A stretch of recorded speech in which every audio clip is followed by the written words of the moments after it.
રડીશ નહીં બાપલ, હું મારું વચન પાડવા તૈયાર છું, પણ મારી પણ એક શરત છે. મને મને હંધી એ શરત મંજૂર છે, પણ તમે આપેલું વચન તો હું તને આપી ચૂકી છું બાપલ. હવે મારી શરત સાંભળ. હું જે દી તારા આંગણે આવું અને તું મારી ઉપર શંકા કરીશ કે વહેમાઈશ, તે દી તારો ને મારો સંબંધ પૂરો થઈ જશે.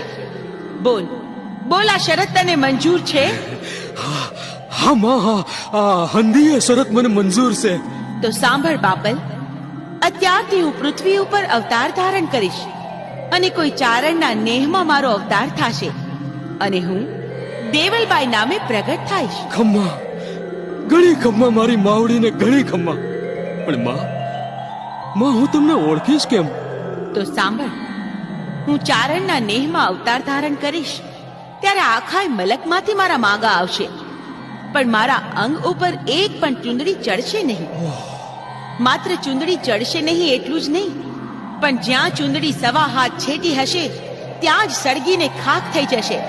ત્યારે તું સમજી લેજે કે દેવલબાઈનો અવતાર થઈ ચૂક્યો છે. પણ માં, ઈ દિવસે મારી સુંદડી? તું મૂંઝાઈશ નહીં. તને જ્યારે આ વાતની ખબર પડે ત્યારે તું માગું લઈને આવજે.